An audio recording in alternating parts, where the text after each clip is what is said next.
नमस्ते दोस्तों, कहानी हम सब की में मैं मनीष बयानी आप सभी का प्यार भरा स्वागत करता हूं।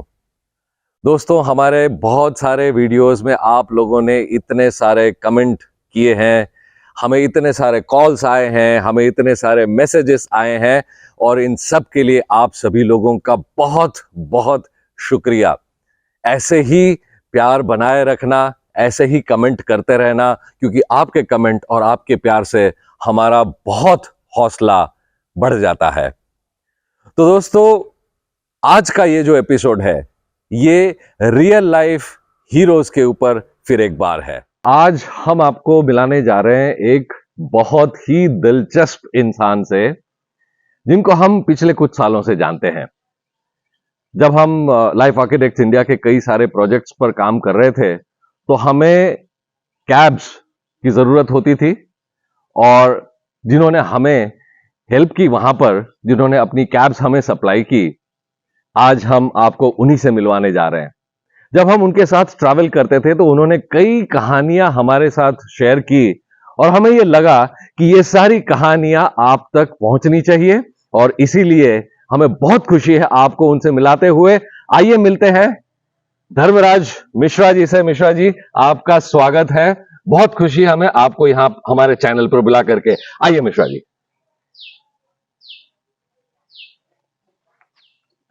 मिश्रा जी, आपका स्वागत है हमारे इस चैनल में। बहुत सारी बातें हम आपसे जानना चाहते हैं।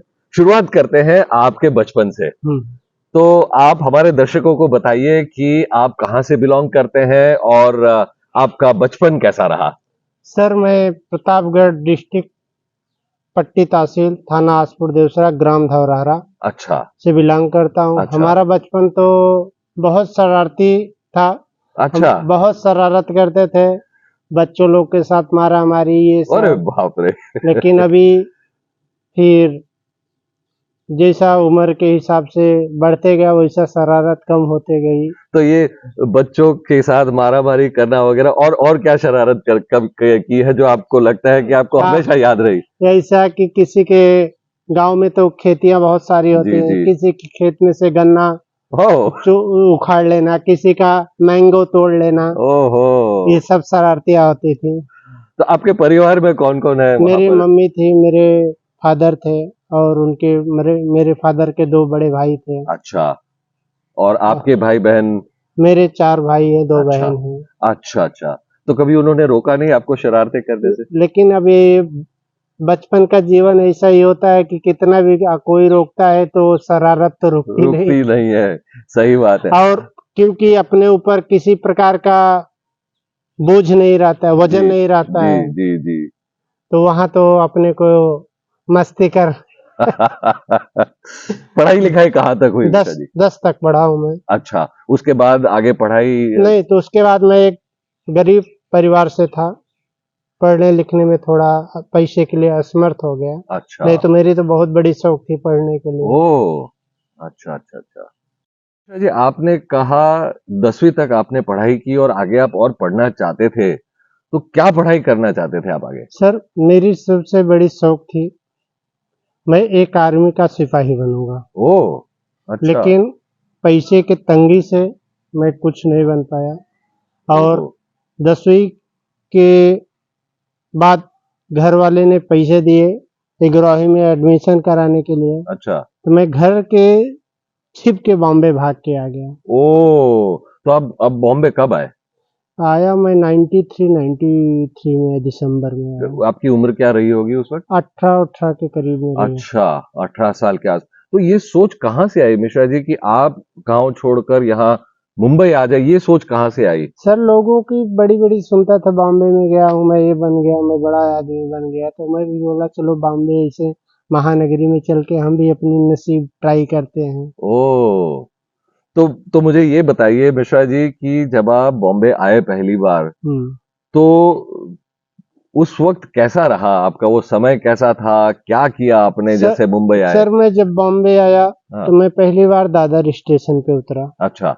दादर स्टेशन पे मैं 3 दिन सोया। ओह। और 3 दिन सोने के बाद एक मेरे गांव वाले पांडे जी मिले, उनके यहाँ गया। उनके टूर्स एंड ट्रेवल्स की कंपनियां थी। अच्छा। ये जैसा गाड़ी का एक्सीडेंट वगैरह होगा, टोइंग, हाँ। उनके यहाँ थोड़ा दिन नौकरी किया। अच्छा। तो ये मेरे दिमाग में आया कि मैं बनूंगा तो ड्राइवर ही बनूंगा बॉम्बे के अंदर, और अच्छा। ड्राइवर बनूंगा और लोगों की सेवा करने जैसा काम करूंगा, जैसा ओ। ऑटो हो गया, टैक्सी हो गया, जी। ये प्रोवाइड करूंगा। हाँ। और जो सीनियर सिटीजन है उनका थोड़ा सेवा करूंगा। ओ। वो सब विचार आया, इसके लिए मैं टैक्सी लाइन में आया। अच्छा, तो टैक्सी से ही शुरुआत की या ऑटो रिक्शा से नहीं, शुरुआत? पहले मैं ऑटो रिक्शा से ऑटो शुरुआत रिक्शा की। चलाते हाँ थे आप? जी, कहाँ पर? रबाले, नई मुंबई। रबाले, नवी मुंबई में? हाँ। अच्छा अच्छा अच्छा। तो वो आपका एक्सपीरियंस कैसा रहा ऑटो चलाने का? अरे वो तो बहुत गुड एक्सपीरियंस रहा सर, हाँ। बहुत अच्छा एक्सपीरियंस कोई रहा। कोई ऐसा वाकया जो आपको याद हो? हाँ, एक वाकया, एक जी। बहुत बड़े साहब थे, उनका एक बार पर्स छूट गया था मेरी हाँ। गाड़ी में। तो मैं पर्स रखा, उनको ढूंढते ढूंढते उनके घर तक लेके गया। कोई गवर्नमेंट ऑफिसर थे, सीबीआई अच्छा। ब्रांच के। ओ। तो उसके एड्रेस था ढूंढते, वो कोपर खन्ना वासी किधर रहते थे। ओहो। तब से उनको कहीं भी जाना होता मेरा ही रिक्शा बुलाते थे। अभी ओ, तो क्या बात कहाँ है, चले गए कुछ पता नहीं है। क्या बात है, क्या बात है, बहुत बढ़िया। और फिर ऑटो रिक्शा से टैक्सी का ख्याल कैसे आया? क्या क्या किया आपने? लोगों को सुनता था कि हाँ। टैक्सी चलाना अच्छी बात है, तो हाँ। बोला भाई अभी ऑटो चला रहे हैं तो चलो टैक्सी भी ट्राई करते हैं। अच्छा। तो टैक्सी लाइन में आया, तो टैक्सी लाइन में भी आप लोग को तो काफी सालों से देख ही रहे हैं जी जी सर्विस कैसी हमारी है, जी आप लोग को जी सर्विस दे जी। ही रहे तो हैं। ये पैसे कहाँ से आए? मतलब ऑटो खरीदना या नहीं उसके नहीं बाद नहीं टैक्सी खरीदना? नहीं नहीं, तो सर ऑटो खरीदना मतलब कि क्या, भाड़े पे ऑटो मिलते हैं, तीन अच्छा। चार सौ रुपए आपको दिन का देने का है। अच्छा। आप हमको ऑटो दे देंगे, जी। शाम को आपको पैसा देना पड़ता है। अच्छा। ऐसा अच्छा। भी सिस्टम है। अच्छा। और टैक्सी भी ऐसे ही भाड़े से मिलते हैं। अच्छा। तो थोड़ा कमा के मेहनत करके पैसा जमा किया, तो फिर ऑटो खरीदा, ऑटो चला के फिर टैक्सी खरीदा। ओ। अभी एक टैक्सी, दो टैक्सी हो गई है। अच्छा। हाँ तो ये कितना वक्त लगा आपको? मतलब कि आप पहले तो आपने कहा भाड़े पे वो टैक्सी लेकर के आप चलाते थे, हाँ। तो वहां से लेकर के खुद की टैक्सी खरीदना कितना वक्त लगा और क्या आपको कितनी मेहनत करनी पड़ी इन सब के लिए? मेहनत तो हार्ड वर्क करना पड़ा सर। और उसके साथ साथ में मैं और कुछ बच्चों लोगों के लिए, जैसा घर वगैरह अच्छा। ऐरोली जैसी जगह में ओ। लेके रखा हूँ। अच्छा, तो आपने अभी बच्चों के लिए घर भी लेकर के रखा है?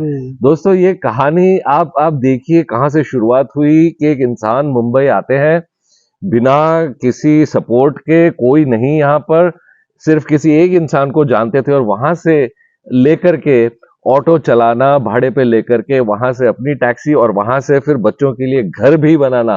तो मिश्रा जी, आपकी इस पूरी जर्नी में ऐसे कई सारे मोमेंट आए होंगे जहां पे आपको लगा होगा कि ये तो बिल्कुल, मतलब जहां आप शायद बहुत निराश हुए होंगे या उदास हुए होंगे या सर बहुत मेहनत करनी पड़ी, क्या कोई?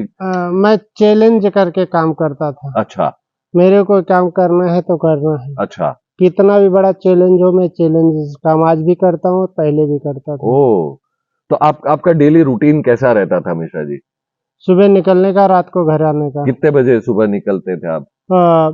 5 साढ़े 5 बजे अभी भी। सुबह 5 साढ़े 5 बजे हाँ, निकल अभी भी जाते थे? निकलता था, तभी भी निकलता हूँ। अच्छा। और रात को कितने बजे तक आप? 10-11 बजे तक। 10-11 बजे तक? क्योंकि हम चैलेंज लेके काम करता हूँ कि ये काम हमको करना है तो करना, कितना भी वर्क करना पड़े। ओ।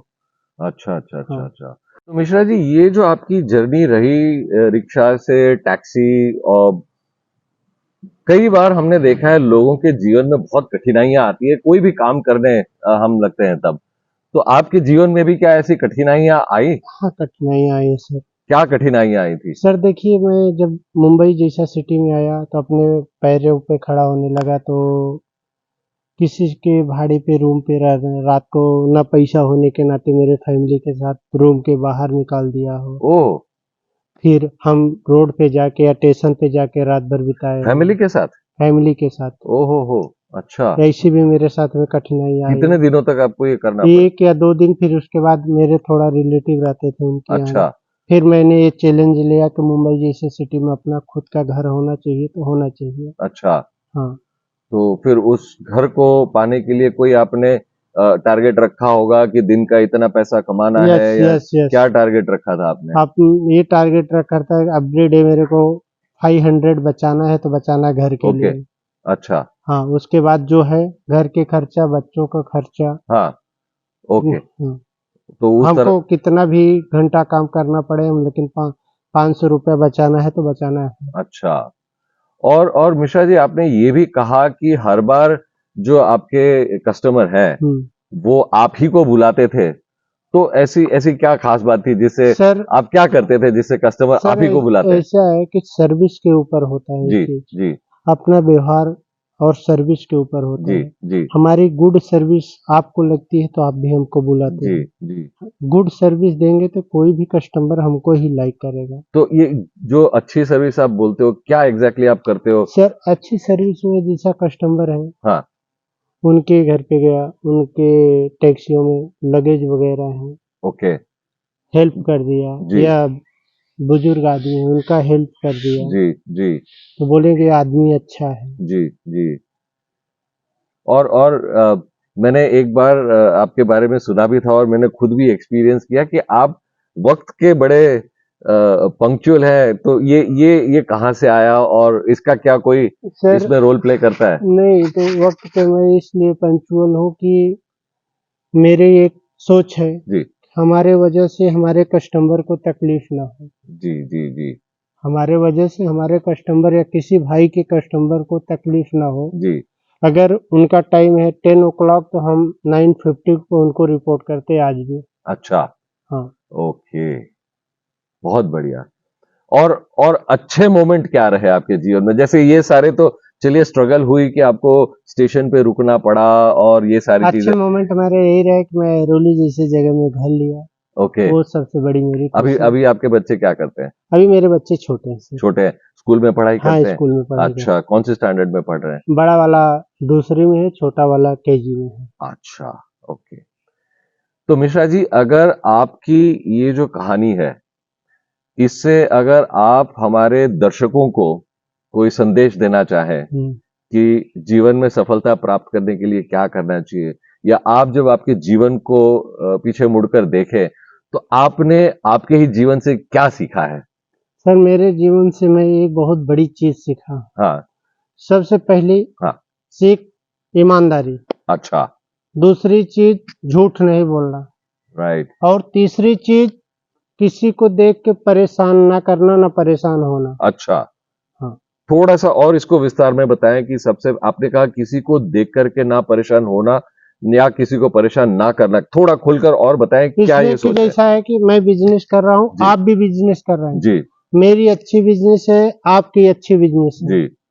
तो उसमें हमको ना परेशान होना चाहिए। मैं मेरे नसीब का ले रहा हूँ, आप अपने नसीब का ले। अच्छा, मतलब किसी को देख करके जलन नहीं होनी चाहिए, हाँ किसी क्यों ये क्यों बड़ा बन गया ये नहीं होना चाहिए, ये आप कहना चाह रहे हैं? हाँ ओके ओके।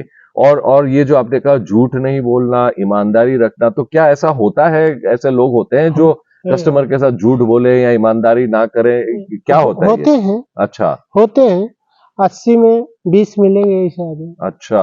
और 80 गुड आदमी मिलेंगे कि जो आपको ईमानदार और सच्चे आदमी मिलेंगे। अच्छा।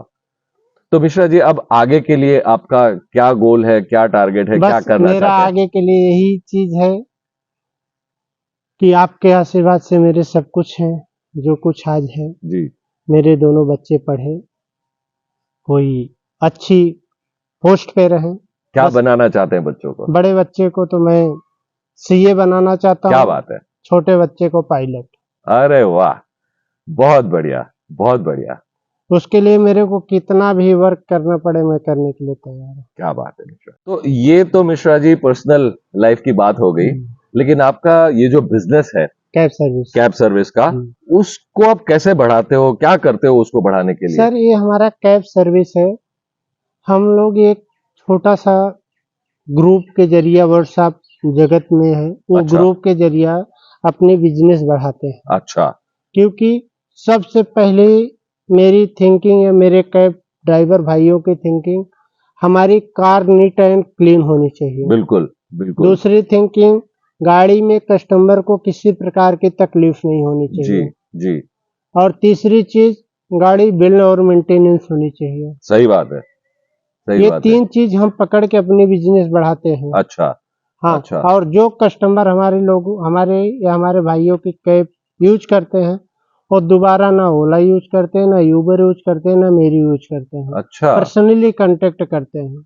ओ, और अगर मान लीजिए कभी ऐसा हो कि किसी को आपकी कैब की जरूरत है और आप कहीं बिजी हो, तो आप कैसे फिर तो फिर मैं व्हाट्सएप जगत के जरिए से उनको कैब देता व्हाट्सएप जगत से आप इंफॉर्मेशन पहुंचाते हो कि इनको चाहिए? हूँ। हाँ, मेरे व्हाट्सएप ग्रुप के अच्छा। जगत के जरिए से जी उनको जी। ग्रुप में डाल के मैसेज दूंगा, वो जाएंगे, वो आपको सर्विस देंगे अच्छा। और आपको कोई प्रकार की तकलीफ नहीं होगी। जैसा मैं सर्विस आपको जी। दूंगा, सेम सर्विस सामने वाला भी वही सर्विस देगा। ओ, क्या बात है। हाँ, बहुत बढ़िया। मैंने कस्टमर को कभी तकलीफ नहीं नहीं होगी, होना एक बार चाहिए। आपको कांटेक्ट कर दिया तो कोई ना कोई आके पिकअप के लिए आपको आ पिकअप जाएगा। करेगा। अच्छा अच्छा अच्छा। आपके इस संगठन में कितने लोग हैं? सर, ये हमारे संगठन में कम से कम 2,500 से 3,000 लोग हैं। 2,500 से 3,000 लोग? हाँ, अच्छा। और कहाँ कहाँ सर्विस आप प्रोवाइड करते हम हैं मुंबई में? ऑल मुंबई सर्विस प्रोवाइड करते हैं, नासिक पूना करते हैं। अच्छा। अगर आप हमको 2-4 दिन पहले बोलेंगे तो आपको दिल्ली, यूपी, बिहार, राजस्थान कहीं भी चाहिए तो हम वहाँ भी प्रोवाइड ओ, कर सकते हैं। अच्छा अच्छा अच्छा हाँ, अच्छा। बहुत बढ़िया।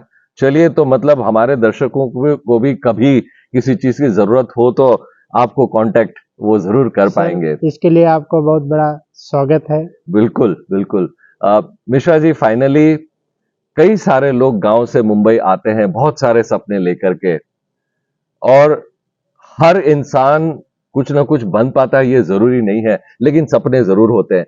तो आपकी उन लोगों को क्या एडवाइस होगी, क्या करना चाहिए उन्होंने, क्या नहीं करना चाहिए, जो मुंबई ढेर सारे सपने लेकर के आते हैं? सर, मुंबई ढेर सारे सपने लेके आते हैं। सबसे बड़ी चीज होनी चाहिए आदमी के अंदर ईमानदारी, जी एक जी नंबर। जी।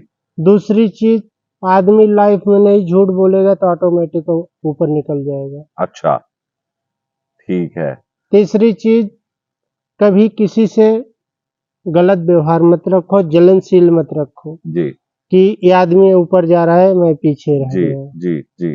हाँ, ठीक है, जो आपने अपनी जिंदगी से सीखा है वही संदेश आप लोगों को भी देना चाहते हो कि इन चीजों का अगर हाँ, ध्यान रखें। और हमारे दोस्त में हमारे गुरुजी कहते थे, जी एक छोटा सा मुहावरा है, जी। जोश न ठंडा होने पावे, कदम मिला के चल, मंजिल तेरा पग चूमेगी आज नहीं तो कल। क्या बात है।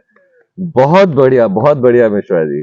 मंजिल आपको मिलेगी ही मिलेगी, अगर आपके अंदर स्टेमिनर पावर है तो मंजिल आपको मिलना ही मिलना है, क्या बात है। चाहे कितनी भी लंबी मंजिल हो। बहुत बढ़िया मिश्रा जी। आपका बहुत बहुत शुक्रिया यहाँ पर आने के लिए, हमसे बात करने के लिए। हमारे दर्शकों को भी आपके जीवन से बहुत कुछ सीखने को मिलेगा, और हम आपके संपर्क में रहेंगे। और यहाँ आने के लिए बहुत बहुत शुक्रिया Mishra ji, thank you very much. ये थी कहानी धर्मराज मिश्रा जी की, एक बहुत ही सिंपल इंसान की कहानी। इनकी कहानी को जब हमने एनालाइज किया तो बहुत सारी बातें निकलकर सामने आई। सबसे पहली बात, उन्होंने हमें बताया कि बचपन में वो बड़े शरारती थे, फल तोड़ा करते थे, बच्चों के साथ मारामारी किया करते थे। तो सुनने में तो ऐसा लगता है कि ये बच्चा बिल्कुल बिगड़ा हुआ बच्चा था जो इतनी शरारत करता था। और यही हम अपने आसपास भी कई बार देखते होंगे कि इस तरह के जो बच्चे होते हैं जिनकी एक रेस्टलेस एनर्जी होती है, जिसकी वजह से वो जो कुछ भी करते हैं वो एक शरारत लगती है, और कई बार इस रेस्टलेस एनर्जी को दबा दिया जाता है। कुछ बच्चे बड़े अनकन्वेंशनल होते हैं, वो शायद लोग जैसा सोचते हैं उस तरह से नहीं सोचते, कुछ अलग ही सोच रखते हैं। लेकिन जब भी ऐसा कोई बच्चा हमारे सामने आता है जिसकी सोच थोड़ी सी अलग हो, तो उसे यह कहकर बिठा दिया जाता है कि तू औरों जैसा नहीं है, उसकी कंप्लेन भी की जाती है। लेकिन दोस्तों, हमें इस बात से यही सीखना है कि ये जो शरारत है, ये जो रेस्टलेस एनर्जी है, ये जो अनकन्वेंशनल थिंकिंग है, यही इंसान को आगे बढ़ के कई बार एक ऐसा इंसान बना देती है जिसकी मिसाल लोग दिया करते हैं कि इन्होंने दूसरों के जैसा नहीं सोचा। तो कई पेरेंट्स भी शायद ये वीडियो देख रहे होंगे। मेरी यही आपसे गुजारिश है कि अगर बच्चा कुछ अलग सोच रखता है तो उस अलग सोच को पहचाने और उसे सही डायरेक्शन दें और उस बच्चे को एनकरेज करें ताकि वो जीवन में अपने उस अनकन्वेंशनल थिंकिंग को लेकर आगे बढ़ता रहे। क्यों हम हमेशा उसे दबा दें, क्यों ना उसे मौका दें कि वो कुछ करके दिखाए। कई बार सोसाइटी में हम देखते हैं कि बच्चों को एक फ्रेमवर्क में ही बिठा दिया जाता है कि यही करना है, इसके बाहर कुछ नहीं है। और जब कोई बच्चा उस फ्रेमवर्क से बाहर निकलकर कुछ अलग सोचता है तो उसे अलग अलग नाम दे दिया जाता है, उसे मिसफिट कहा जाता है, उसे आउटकास्ट कहा जाता है और कई बार तो ब्लैक शीप भी कहा जाता है। लेकिन दोस्तों, यही जो रिबेलियस स्ट्रीक बच्चों में होती है वही आगे चलकर हम देखते हैं कि कई सारे इनोवेशन और इन्वेंशंस को जन्म देती है। दूसरी बात, मिश्रा जी ने बताया था कि मुंबई आने के बाद वो एक टूर्स एंड ट्रैवल्स बिजनेस वाले से मिले थे और उनके साथ कुछ दिन काम किया। इससे हमें यह समझ में आता है कि देखिए, मिलना एक टूर्स एंड ट्रैवल्स वाले से यह एक कोइंसिडेंस था, लेकिन मिश्रा जी ने उस कोइंसिडेंस में ही अपॉर्चुनिटी ढूंढी and he made the best out of that coincidence और उन्होंने खुद अपना टैक्सी का बिजनेस शुरू कर दिया। दोस्तों, हमारे जीवन में भी कई सारे कोइंसिडेंसेस होते हैं, लेकिन शायद वो ऐसे ही पास हो जाते हैं, हम उनकी तरफ ध्यान नहीं देते। तो क्या हम ये कर सकते हैं कि हर वो कोइंसिडेंस में क्या अपॉर्चुनिटी है उसको ढूंढें और अपने लिए we also make the best out of those opportunities. तीसरी बात, आपको याद होगा मिश्रा जी ने वो एक वॉलेट किसी एक पैसेंजर का उनके ऑटो में छूट गया था, उसके बारे में हमें बताया था। दोस्तों, ये बार बार मिश्रा जी कह रहे थे कि उनके लिए जो चीजें बहुत ज्यादा इंपॉर्टेंट है लाइफ में वो है ईमानदारी और ऑनेस्टी। ये दो बात उन्होंने बार बार कही। देखिए, उनकी सिचुएशन ऐसी थी कि वो मुंबई आए थे, भाड़े की रिक्शा चला रहे थे और आप सोचिए कि आपको जब पैसे की बहुत ज्यादा जरूरत हो और ऐसे वक्त पर आपको एक वॉलेट मिलता है जो कि पैसों से भरा हुआ वॉलेट है, तो ये एक बहुत बड़ा टेम्पटेशन बन जाता है। कई सारे लोग इस टेम्पटेशन में झुक जाते हैं और ये ऑनेस्टी और इसकी जब बात आती है तो सब छूट जाता है। लेकिन मिश्रा जी ने ऐसा नहीं किया।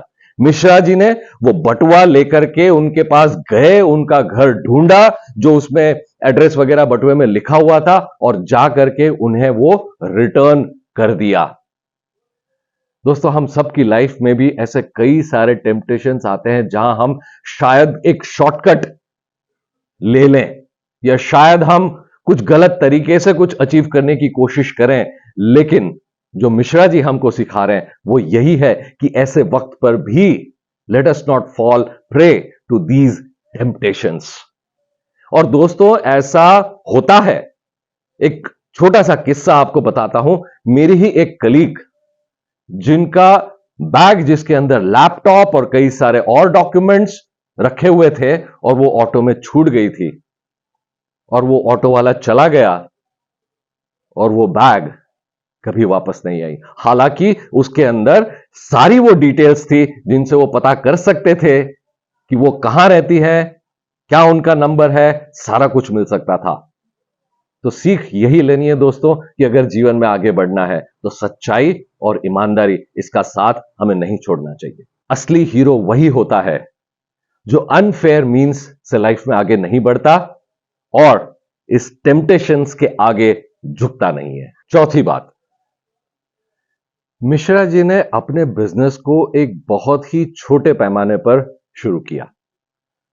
छोटे छोटे थोड़े थोड़े पैसे जोड़कर फिर उन्होंने भाड़े की रिक्शा से भाड़े की टैक्सी, फिर भाड़े की टैक्सी से अपनी टैक्सी, फिर एक टैक्सी से दूसरी टैक्सी, तो इस तरह से धीरे धीरे करके अपने बिजनेस को उन्होंने बढ़ाया। तो दोस्तों, हम ये सीख सकते हैं कि ये कोई जरूरी नहीं कि हर बार अगर हम कोई बिजनेस शुरू करना चाह रहे हैं तो हमारे पास में कोई बहुत बड़ा कैपिटल हो या बहुत हमारे पास में रिसोर्सेस हो, ये कोई जरूरी नहीं है। हम छोटे से भी अपने बिजनेस की शुरुआत कर सकते हैं और वहां से अपने बिजनेस को बहुत ऊंचे लेवल पर लेकर के जा सकते हैं। Mishra ji thrives on challenges और उन्होंने एक एग्जाम्पल दिया था जहां पर मुंबई आए थे और भाड़े के घर में रह रहे थे और पैसे ना होने की वजह से उनकी पूरी फैमिली को घर से बाहर निकाल दिया गया था और रेलवे स्टेशन पर वो अपनी फैमिली और बच्चों के साथ रहे थे। और ये कितनी बड़ी एडवर्सिटी थी उनके लाइफ में, लेकिन इसी एडवर्सिटी को मिश्रा जी ने एक चैलेंज के हिसाब से ले लिया और ये चैलेंज ही उनका फ्यूल बन गई लाइफ में सक्सेस पाने के लिए। और वहीं उन्होंने सोच लिया था कि मैं इस शहर में अपना एक घर बना करके रहूंगा। और ये तो था एक बड़ा गोल, लेकिन इस बड़े गोल को उन्होंने छोटे गोल में कन्वर्ट करके हमसे कहा कि हर दिन कम से कम 500 रुपए मेरे बचने चाहिए। और उन्होंने उस तरह से काम करने की शुरुआत कर दी। और दोस्तों, मुंबई जैसे शहर में, ऐरोली जैसे एरिया में उन्होंने अपना एक खुद का घर लिया। तो इससे हम ये सीख सकते हैं कि किस तरह से चुनौतियों को, कठिन परिस्थितियों को ही अपना फ्यूल बना करके कैसे लाइफ में आगे बढ़ा जाए। चुनौतियों से डरना नहीं है, लेकिन उसी चुनौती को लेकर आगे बढ़ते रहना है। मुझे याद है किसी ने यह कहा था हिमालय पर्वत से कि आप तो बढ़ नहीं रहे हो, मैं बढ़ रहा हूं, तो एक दिन आऊंगा जरूर। अब ये छोटा गोल तो उन्होंने एवरीडे का बना लिया था, लेकिन इसको अचीव करना भी तो इंपॉर्टेंट था। तो कैसे अचीव किया मिश्रा जी ने अपने इस डेली छोटे गोल को? तो एक बहुत बड़ी बात सामने आती है और वो ये है कि उन्होंने अपने लिए एक रूटीन, एक रिजीम एवरीडे का बना लिया था। जैसे रोज सुबह 5:30 बजे उठना, यानी 5:30 बजे उठना और काम पर निकल जाना और पूरे दिन काम करना जब तक कि वो छोटा गोल जो दिन का है वो अचीव नहीं हो जाता। ये एक बहुत बड़ी डिसिप्लिन है दोस्तों। और अगर इस तरह की डिसिप्लिन और रेजीम अगर हम हमारे लाइफ में लेकर के आते हैं तो हम भी अपने हर गोल को अचीव करने में कामयाब हो सकते हैं। और एक और बात मैं आपसे शेयर करना चाहता हूं, मिश्रा जी ने हमें यह भी बताया था कि हर रोज सुबह जब वो उठते हैं तो नहा धोकर सबसे पहले वो पूजा पाठ करते हैं। और दोस्तों, ये 5 मिनट वाली पूजा नहीं है, 1 घंटा उनकी पूजा चलती है और उसके बाद ही वो अन्न का निवाला लेते हैं। ये कितना बड़ा रेजिम है।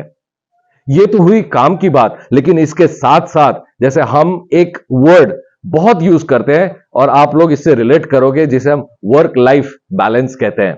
दोस्तों, मिश्रा जी अपने परिवार को हर 15 दिन में एक बार बाहर खाना खाने अपनी ही कैब में लेकर के जाते हैं और उस दिन कोई काम नहीं करते। वो एक दिन परिवार के लिए होता है। दोस्तों, हम मिश्रा जी ने शायद कोई मैनेजमेंट कॉलेज में पढ़ाई नहीं की है, कोई मैनेजमेंट के लेसन्स सीखे नहीं है, लेकिन हमने उनके मुंह से कभी ये नहीं सुना कि मेरी कोई वर्क लाइफ बैलेंस नहीं है। ये हमारी सबसे बड़ी सीख मिश्रा जी से हो सकती है। रेजिम के साथ साथ एक और उनके बिजनेस का सक्सेस मंत्र है कस्टमर सर्विस। जैसे उन्होंने हमें बताया कि उनकी जो आदत है कि वक्त से पहले कस्टमर के पास पहुंचना, कस्टमर को हेल्प करना लगेज रखने के लिए, या कोई एल्डरली लोग हैं तो उन्हें हेल्प करना गाड़ी में बैठने के लिए, ये सारी चीजें हमें दिखाती हैं कि उनकी जो टॉप मोस्ट प्रायोरिटी है वो है कस्टमर सर्विस। दूसरी बात आती है कस्टमर क्वालिटी, या क्वालिटी के ऊपर ध्यान देना। तो उन्होंने कहा कि जैसे गाड़ी को वेल मेंटेन्ड रखना, गाड़ी को क्लीन रखना, ताकि कस्टमर जो गाड़ी में बैठे उनको कभी कोई तकलीफ ना हो। और इसके साथ साथ कस्टमर के साथ रिलेशनशिप डेवलप करना। तो कई बार हमने देखा है कि जब कस्टमर बैठे होते हैं तो वो कस्टमर को समझने की भी कोशिश करते हैं और उनके साथ रिलेशनशिप डेवलप करने की कोशिश करते हैं। जैसे लाइफ आर्किटेक्ट्स इंडिया में हम कई बार ये होता है कि बीच में इतना बड़ा गैप हो जाता है कि हमारा कोई बिजनेस नहीं होता, लेकिन फिर भी मिश्रा जी या तो व्हाट्सएप के थ्रू या फोन करके हमारे टच में रहते हैं, हमसे बात करते हैं और रिलेशनशिप को मेंटेन करते हैं। एक बात मैं आपको बताना चाहूंगा दोस्तों, मेरी कलीग जब दिल्ली से आ रही थी, ये उस वक्त की बात है जब कोविड में सारा कुछ बंद होता था, तो कोई भी कैब वाला मिल नहीं रहा था एयरपोर्ट से घर तक आने के लिए। दोस्तों, ये मिश्रा जी ही थे जिन्होंने कोई सवाल नहीं पूछा और तुरंत ही पिकअप करने के लिए आ गए थे। यही हमें सिखाता है कि कस्टमर की नीड को समझकर अगर हम काम करते हैं तो हमें आगे बढ़ने से कोई नहीं रोक सकता। एक और बात मिश्रा जी ने बताई थी अपने बिजनेस सक्सेस को लेकर, जहां उन्होंने ये कहा था कि दूसरों को देखकर जलना नहीं है। देखिए, बहुत आसान है कि कोई और आगे बढ़ रहा है तो हम उसका पैर खींचे, उसे नीचे गिराएं ताकि मैं आगे बढ़ूं। लेकिन मिश्रा जी ने कहा कि किसी और को देखकर किसी और को नीचे गिराने से अच्छा है कि हम साथ मिलकर काम करें। क्या यह नहीं हो सकता कि हम साथ मिलकर काम करें और सारे एक साथ आगे बढ़े? It is about thinking in terms of us rather than thinking in terms only I. और यही बात मिश्रा जी ने हम सबसे कही। उन्होंने कहा करीबन 3000 लोगों का व्हाट्सएप ग्रुप उन्होंने बनाया है और उसमें वो इंफॉर्मेशन दे देते हैं और इन सभी लोगों को अपने भाई की तरह ही ट्रीट करते हैं। वो कहते भी ऐसे ही है, भाई लोग। And this is a big thing, we are talking about brotherhood. और सभी लोग एक साथ इसमें आगे बढ़ते जा रहे हैं। और हमने देखा है एक बार जब उनके ही किसी ड्राइवर की तबीयत खराब हो गई थी और कुछ पैसों की जरूरत थी ब्लड वगैरह खरीदने के लिए, तुरंत ही उन्होंने व्हाट्सएप से कॉल किया और तुरंत सभी को कहा, भाई लोग, हमारे एक भाई को रक्त की जरूरत है और इतने पैसे जमा करने हैं। दोस्तों, अनबिलीवेबल थिंग, करीबन 50,000 रुपए के आसपास तुरंत 1 घंटे में जमा हो गए उन्हीं के एक भाई के लिए। दोस्तों, ये बहुत बड़ी सीख हमारे लिए है। आज वक्त ऐसा है जब लोग एक दूसरे से जलते हैं और एक दूसरे को काटने के पीछे पड़े होते हैं। वहीं मिश्रा जी लोगों को साथ मिलकर आगे बढ़ने की सीख हमें देते हैं। और दोस्तों, इस संगठन की ताकत को तो देखिए, वो इतने कॉन्फिडेंटली ये बात कह रहे हैं कि हमारे इस संगठन की वजह से हम बड़े बड़े ब्रांड्स को भी आज कंपीट कर पा रहे हैं। चाहे वो मुंबई में लोकल हो, चाहे वो नासिक हो, पुणे हो, कहीं भी हो, इतने कॉन्फिडेंटली वो कह रहे हैं कि हम उनसे बेहतर सर्विस आपको प्रोवाइड करेंगे। ये ताकत है साथ मिलकर चलने की। तो इतनी सारी सीख हमने मिश्रा जी से ली। Honesty, integrity, discipline, regime, risk taking, जोश, जुनून। दोस्तों, ये सारी क्वालिटीज वो क्वालिटीज हैं जो एक सिपाही में होती है। आपको याद होगा मिश्रा जी ने कहा था कि वो आर्मी में जाना चाहते थे, सिपाही बनना चाहते थे और देश की सेवा करना चाहते थे। वही सेवा भावना और वही सारी क्वालिटीज, भले ही वो किसी रीजंस की वजह से एक सिपाही नहीं बन पाए, आर्मी में नहीं जा पाए, लेकिन यही सारी क्वालिटीज आज अपने इस प्रोफेशन में वो लेकर के आए हैं और उसी से अपने बिजनेस को चला रहे हैं। Dharmraj Mishra ji, we are proud of you, salute to you. दोस्तों, हम सबके अंदर एक धर्मराज मिश्रा जी हैं। मेरे अंदर है, आपके अंदर भी है। ये मेरी भी कहानी है, ये आपकी भी कहानी है और इसलिए ये बनती है कहानी हम सबकी। दोस्तों, अगर आपके जीवन में भी ऐसा कुछ हुआ हो जहां आप किसी छोटे शहर से आए हो और आपने क्वालिटीज को यूज करके अपने लिए कोई एक मकाम बनाया हो इस शहर में, तो आपकी कहानी भी आप हमारे साथ शेयर कर सकते हैं और हमें बेहद खुशी होगी आपकी कहानी लोगों तक ले जाने में। कई लोग आपकी कहानी से भी बहुत कुछ सीख सकते हैं। हमने नीचे डिस्क्रिप्शन बॉक्स में धर्मराज मिश्रा जी का नंबर भी दिया हुआ है। हम रेकमेंड भी करेंगे और अगर आप चाहें तो उन्हें कांटेक्ट कर सकते हैं और वैसी ही सर्विस आप धर्मराज मिश्रा जी से पाएंगे। तो दोस्तों, आज का हमारा ये वीडियो देखने के लिए आपका बहुत बहुत धन्यवाद। वीडियो अगर आपको पसंद आई हो तो इसे लाइक कीजिए, शेयर कीजिए, कमेंट लिखिए। हमने तो बहुत सारी सीख आपके साथ शेयर की है, लेकिन अगर आपकी और कोई भी लर्निंग इससे हुई हो, आप उसे कमेंट सेक्शन में जरूर डालिए और सब्सक्राइब करना ना भूलिएगा। दोस्तों, आपका बहुत बहुत धन्यवाद।